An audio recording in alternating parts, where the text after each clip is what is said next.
بسم اللہ الرحمن الرحیم الحمد للہ رب العالمین والعاقبۃ للمتقین والصلاة والسلام علی سید الانبیاء والمرسلین سیدنا و مولانا محمد وعلی آلہ واصحابہ اجمعین اما بعد فقد قال النبی عن عبد اللہ بن عباس رضی اللہ تعالی عنہما قال فرض رسول اللہ صلی اللہ علیہ وسلم زکاة الفطر طہرة للصیام من اللغو والرفث وطعمة للمساکین وقال النبی صلی اللہ علیہ وسلم فی حدیث طویل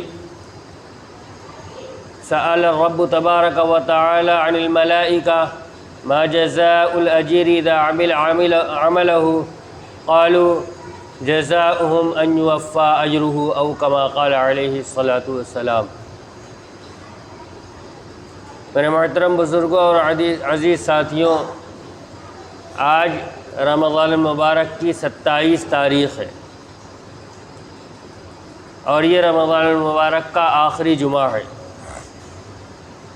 ایک بات کی وضاحت کرتا چلوں کہ جمعہ سید الایام ہے، تمام دنوں کا سردار ہے۔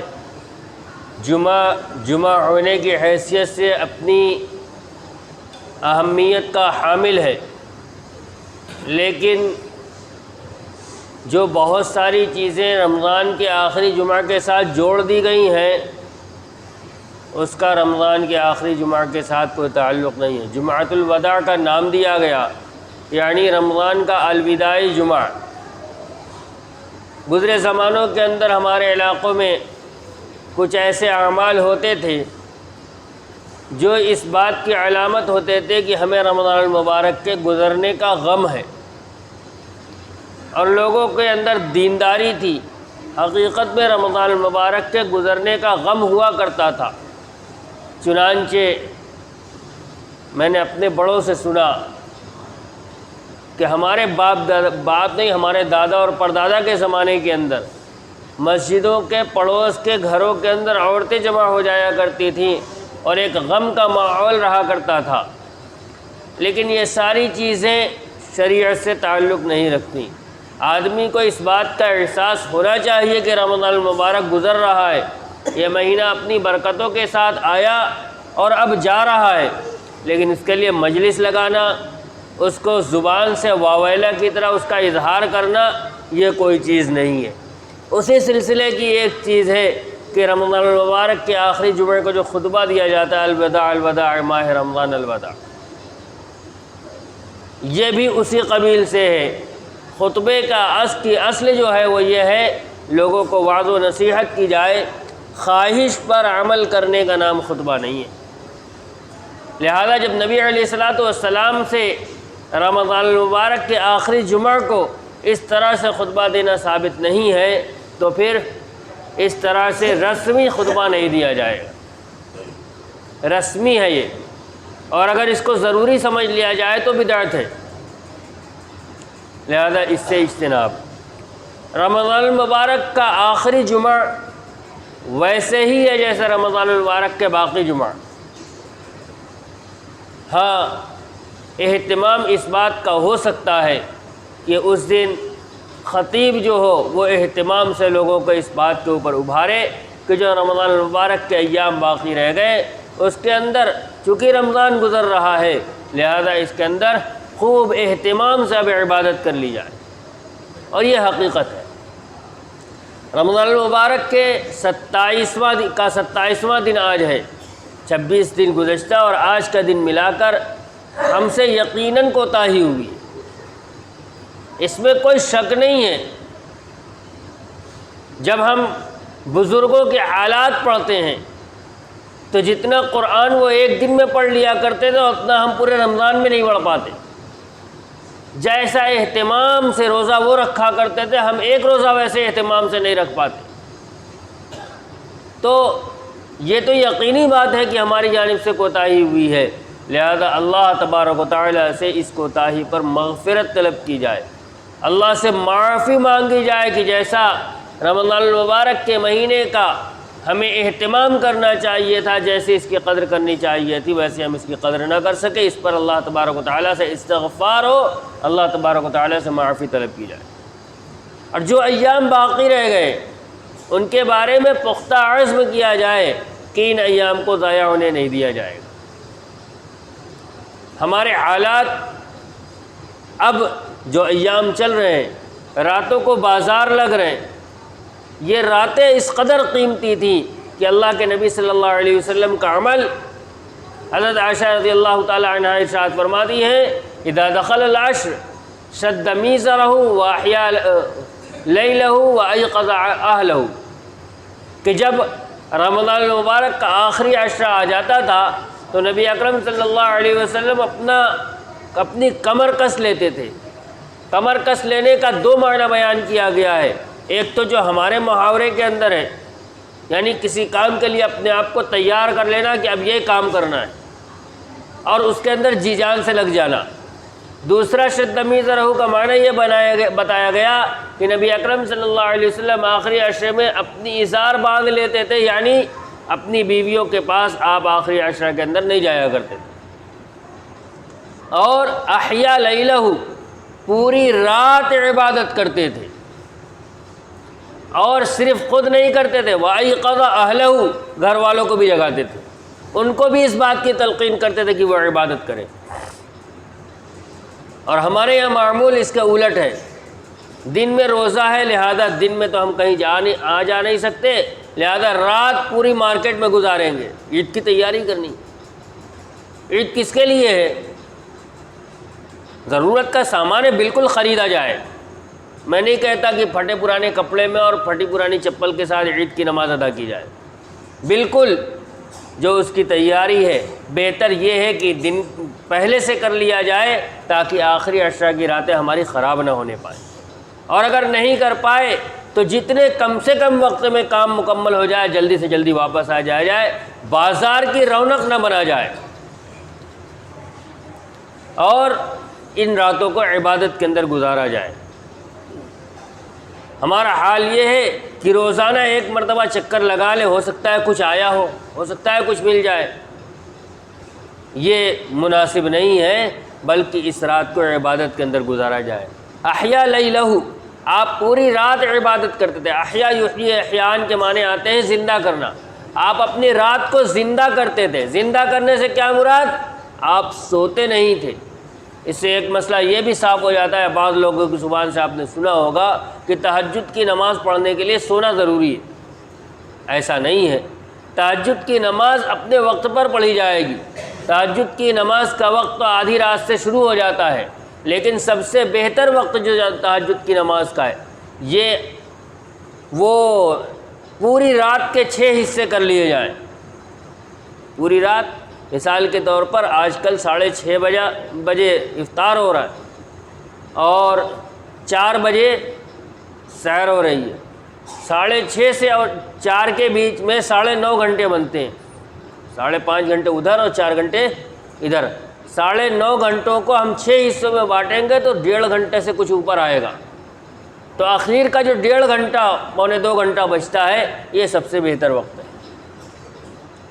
اس کے علاوہ اگر کسی کو عام دنوں کے اندر رات میں اٹھنے کا یقین نہ، ہمارے یہاں آج کل جاگنے کا معمول ہے، کوئی بہت جلدی بھی سوتا ہے تو 11 بجے سے پہلے نہیں سوتا، تو سب سے بہتر طریقہ یہ ہے پورے سال ہمارے لیے تہجد پڑھنے کا کہ جب ہم لیٹنے کے لیے جائیں تو وضو کر کے بستر کے اوپر جائیں، 2 رکعت کم سے کم پڑھ لیں تہجد کی نیت سے۔ عموماً تہجد کا وقت ہو چکا ہوتا ہے، لیکن نہیں ہوا ہے تب بھی 2 رکعت تہجد کی نیت سے پڑھ کر سوئیں، اور اس نیت کے ساتھ سوئیں کہ اللہ نے توفیق عطا فرمائے تو اخیر شب میں اٹھ کر پڑھیں گے تہجد۔ میں عرض یہ کر رہا تھا کہ نبی علیہ السلام نے پوری رات عبادت کی، ایک لمحے کے لیے بھی نہیں سوئے، اس سے پتہ چلا کہ تہجد کی نماز کے لیے سونا ضروری نہیں ہے، بغیر سوئے ہوئے بھی اخیر شب کے اندر تہجد نماز پڑھ لی جائے تہجد کی نیت سے تہجد ادا ہو جائے گی۔ یہ تو ہو گئی ان راتوں سے متعلق کچھ باتیں۔ ایک مسئلہ ہے صدقہ فطر کا۔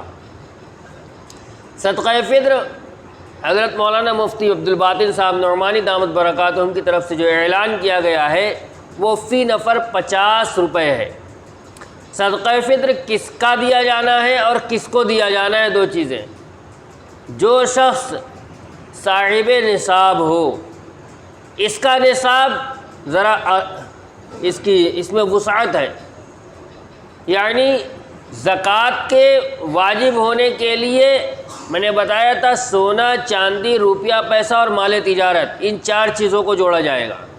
لیکن صدقہ فطر واجب ہونے کے لیے آدمی کی اپنی روزانہ کی جو ضرورت ہے، جو کتابوں کے اندر لکھی ہوئی ہے، اپنا رہنے کا مکان، چاہے کرائے کا ہو چاہے اپنا ہو، رہنے کا مکان، مسکن اس کو کہتے ہیں جس میں آدمی رہتا ہے، اس کا اپنا ہے یا نہیں اس سے اس کا کوئی تعلق نہیں ہے۔ رہنے کا مکان، اپنے استعمال کی سواری، اپنے استعمال کے برتن، اپنے استعمال کے کپڑے۔ آج کے زمانے کے اندر خادم نہیں ہے، پہلے غلام ہوا کرتے تھے، غلام بھی ضروریات اصلیہ کے اندر داخل تھے۔ ان چیزوں کے علاوہ جتنی چیزیں کسی کے پاس ہیں سب کی مالیت نکالی جائے گی۔ پیچھے میں نے عرض کیا تھا کہ زکوٰۃ کے جس شخص کو زکوٰۃ لینا جائز نہیں ہے اس کے نصاب میں گھروں میں رکھا ہوا ٹی وی بھی جوڑا جائے گا۔ اسی طرح یہاں بھی جس کو صدقہ فطر ادا کرنا ہے، گھر کے اندر جو ٹی وی ہے، جو لہو و لعب کا سامان ہے، ضروریات اصلیہ سے زائد ہے۔ موبائل ضروریات اصلیہ کے اندر داخل ہے، لیکن ٹی وی ضرورت میں داخل نہیں ہے، لہذا اس کی قیمت بھی جوڑی جائے گی۔ عام طور پر گھر کے اندر کچھ نہیں ہے لیکن 30,000 کا ٹی وی سامنے رکھا ہوا ہے، 30,000 کا ٹی وی سامنے رکھا ہوا ہے، 5, 7, 10,000 روپے اور کہیں سے اگر انتظام یعنی جوڑ جاڑ کے اگر اتنا اور بن جاتا ہے تو یہ شخص اگرچہ بہت غریب ہے لیکن صدقہ فطر اس کے اوپر واجب ہے۔ صدقہ فطر اپنی جانب سے ادا کرنا ہے، اپنی نابالغ اولاد کی جانب سے ادا کرنا ہے۔ جو بالغ اولاد ہے اس کا صدقہ فطر اس کے اوپر واجب ہے، لیکن ہمارے یہاں کا ماحول یہ ہے کہ گھر کا بڑا سب کی جانب سے نکال دیتا ہے، نکال دے ادا ہو جائے گا۔ لیکن میری درخواست ہے ہمارے نوجوانوں سے کہ ہم اپنے شوق کے لیے کتنے پیسے خرچ کرتے ہیں، عبادت کے نام پر ہم اپنی جیب کا پیسہ خرچ کر دیں، اللہ تبارک و تعالیٰ کو یہ ادا پسند آئے گی۔ لہذا اس امید پر کہ اللہ تبارک و تعالیٰ اس کے ذریعے سے ہمارے درجات کو بلند فرمائے گا، اپنا صدقہ فطر اپنے جیب سے ادا کرنے کی کوشش کرے، گھر والوں کو بتا دے کہ میں نے اپنا صدقہ فطر ادا کر دیا۔ صدقہ فطر کس کی جانب سے دیا جائے گا؟ جو شخص عید الفطر کی صبح صادق کے وقت موجود ہے گھر کے اندر، ہر ایک کی جانب سے ادا کیا جائے گا، چاہے وہ 1 دن کا بچہ ہی کیوں نہ ہو۔ اور جو موجود نہیں ہے اس کی طرف سے ادا نہیں کیا جائے گا، چاہے چاند رات کو انتقال کیوں نہ ہو گیا ہو۔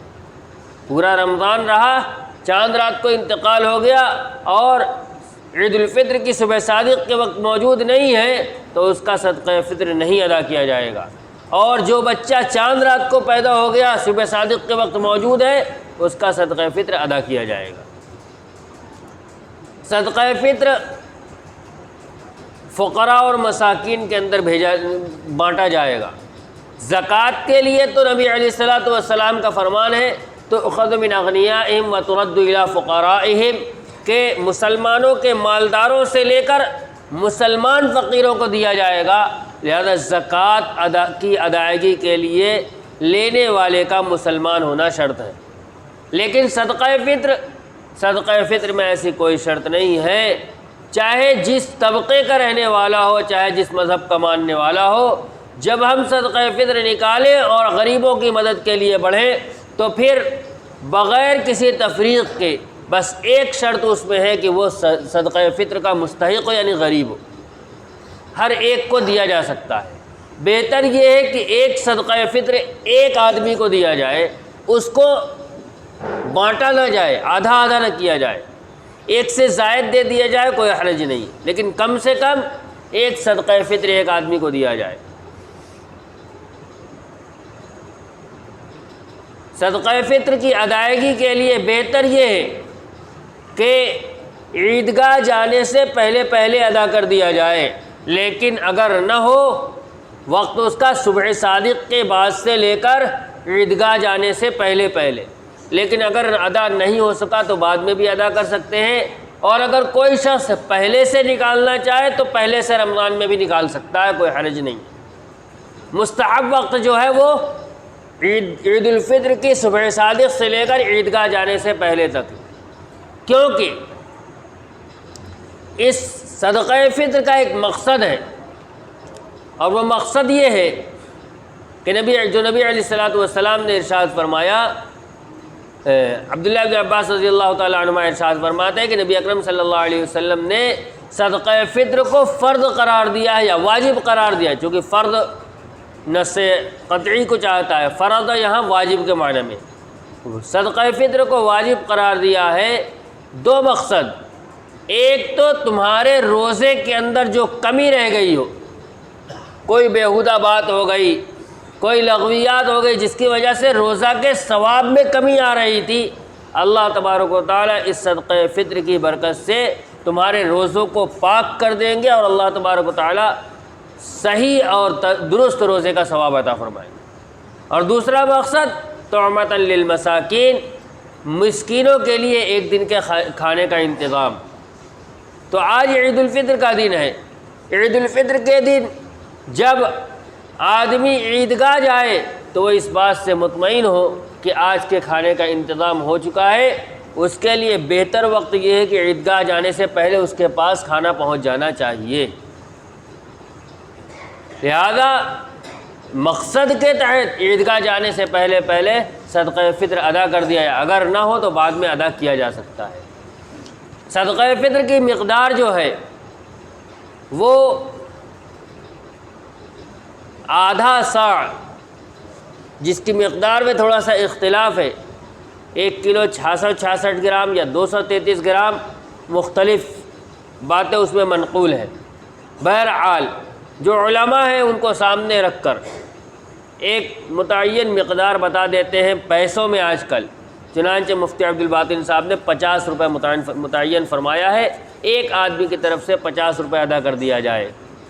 اگر کوئی اس سے اچھا دینا چاہے تو 3.5 کلو، اور انہوں نے ایک واٹس ایپ چلایا اس کے اوپر سب موجود ہے، کشمش سے دینا چاہے تو کیا دے گا، کھجور سے دینا چاہے تو کیا دے گا، جو سے دینا چاہے تو کیا دے گا، وہ سب اس پر موجود ہے۔ عام طور پر گیہوں والا بتا دیا جاتا ہے، لہذا میں نے اسی کی طرف اشارہ کیا ہے کہ 50 روپے فی نفر کے حساب سے صدقہ فطر ادا کیا جائے گا۔ اگر کوئی اچھا دینا چاہے تو جو اس میں موجود ہے اس کو سامنے رکھ کے دے دے، کسی کی مدد کرنا چاہتا ہے 50 روپے نہیں دینا چاہتا تو کشمش سے دے دے، 1000 روپے کے آس پاس آئیں گے۔ کھجور سے دے دے، کھجور اگر عمدہ والا استعمال کرے اس کے حساب سے۔ اس میں ایک چیز کی رعایت رہتی ہے، آدمی صدقہ فطر اسی اعتبار سے نکالے گا جو وہ استعمال کرتا ہے۔ چنانچہ ایک آدمی ہے جو 20 روپے کلو آٹا استعمال کرتا ہے، ایک آدمی ہے 50 روپے کلو آٹا استعمال کرتا ہے، تو 20 والا 20 کے حساب سے نکالے گا، 50 والا 50 کے حساب سے نکالے گا۔ یہ ہونا چاہیے، لیکن ہوتا یہ ہے کہ علماء کرام جو بازار کے اندر درمیانی آٹا ہوتا ہے اس کو سامنے رکھ کر سب کے اعتبار سے وہی اعلان کر دیتے، اگر وہی ادا کر دے گا تب بھی صدقہ فطر ادا ہو جائے گا، لیکن ہماری نیت یہ ہونی چاہیے کہ اچھا سے اچھا ادا کیا جائے۔ یہ تو صدقہ فطر سے متعلق متفرق باتیں ہو گئی۔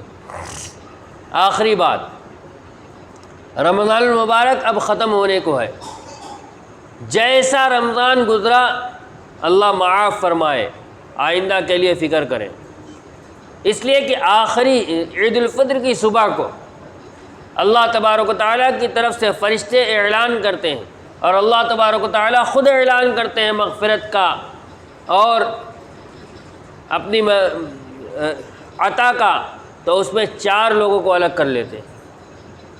ایک والدین کا نافرمان، کینہ پرور اور مشرک اور مدمن خمر، مشاحن، مدمن خمر، مشرک اور والدین کا نافرمان۔ اور بعض علماء نے دوسری روایات کی روشنی میں اس میں اور چیزوں کو بھی شامل کیا ہے، جس میں ٹخنے سے نیچے ازار لٹکانا۔ ایسے لوگوں کے بارے میں اللہ تبارک و تعالیٰ فیصلہ فرما دیتے ہیں کہ اس پہ قطع رحمی کرنے والا، کہ ان کو چھوڑ دو، ان کی مغفرت نہیں ہوگی۔ لہذا اگر والدین کے ساتھ تعلقات خراب ہے اس کو درست کر لیا جائے، کسی کے ساتھ قطع رحمی ہے جا کے اس سے ملاقات کر کے اس سے اپنے گلے شکوے دور کیے جائے، ان کے ساتھ صلہ رحمی کی جائے۔ شراب کا عادی ہے، شراب کو چھوڑنے کی نیت کرے پختہ، اور اگر کسی کے بارے میں کینہ دل میں، کینہ کس کو کہتے ہیں؟ لوگ کہتے ہیں اس نے میرے ساتھ اچھا کیا کیا ہم اس کے ساتھ اچھا کریں؟ کینہ اسی کا نام ہے، کسی نے ہمارے ساتھ برا کر دیا۔ کسی کی دشمنی کیوں دل کے اندر آتی ہے؟ اگر دشمنی کسی کی فطرت ہے تو ساری کائنات سے دشمنی کرے۔ اس نے کچھ غلط کیا ہے جس کی وجہ سے دل کے اندر کینہ آ گیا، دل کے اندر دشمنی آ گئی ہے۔ یہ مسلمان کا کام ہے کہ اس غلطی کو اپنی اچھائی سے درست کرے۔ اللہ کے نبی صلی اللہ علیہ وسلم نے ارشاد فرمایا، لا تکونوا امعاۃ، امعاء مت بنو۔ کیا مطلب؟ ان احسن الناس واحسننا وان اساءوا اسانا۔ لوگ اگر اچھا معاملہ رکھیں گے تو ہم بھی اچھا معاملہ کریں گے، لوگ برائی کریں گے تو ہم بھی برائی کریں گے۔ ہم یہی تو کہتے ہیں۔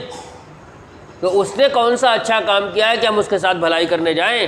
اللہ کے نبی صلی اللہ علیہ وسلم نے اس سے منع فرمایا، بلکہ کہا لوگ برا کریں تم اچھا کرو۔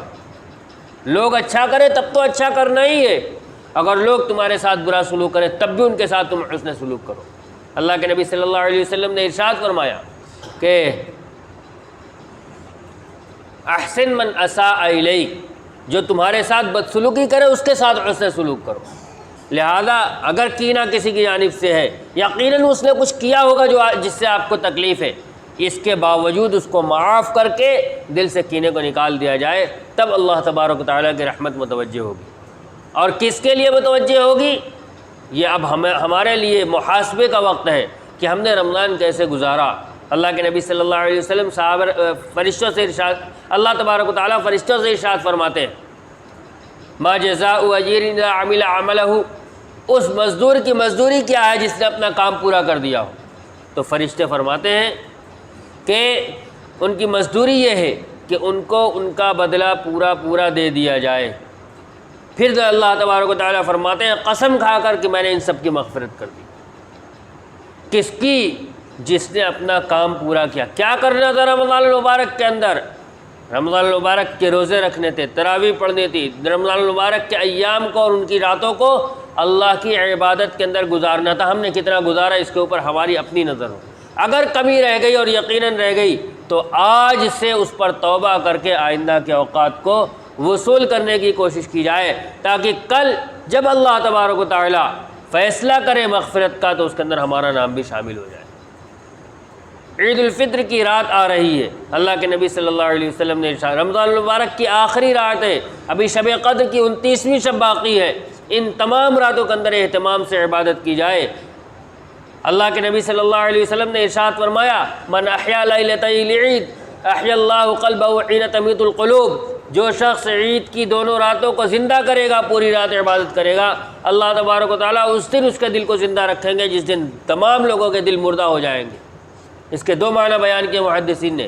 ایک معنی یہ ہے کہ فتنوں کے دور میں جب لوگوں کے دل سے خیر کی طلب نکل جائے گی، ہر آدمی برائی کے اندر ملوث ہوگا، اللہ تبارک و تعالیٰ اس کے دل کو زندہ رکھیں گے، اس کے دل کے اندر گناہ کی برائی اور ثواب کی اچھائی، خیر کی اچھائی اس کے دل کے اندر ہوگی، اس کی طلب بھلائی کی طرف بڑھنے کی ہوگی، یہ برائی سے بچنے والا ہوگا، اس کا دل زندہ ہوگا۔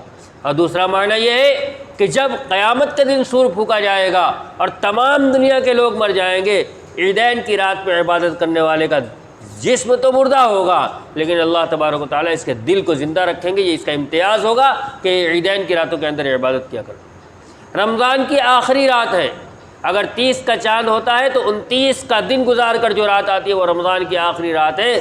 روایت کے اندر آتا ہے اللہ تبارک و تعالیٰ روزانہ 10 لاکھ لوگوں کی مغفرت فرماتے ہیں جنہوں نے اپنے اوپر جہنم کو واجب کر لیا ہے، اور آخری رات کے اندر پورے رمضان میں جتنے لوگوں کی مغفرت فرمائی ہے اللہ تبارک و تعالیٰ اتنے لوگوں کی مغفرت فرماتے ہیں۔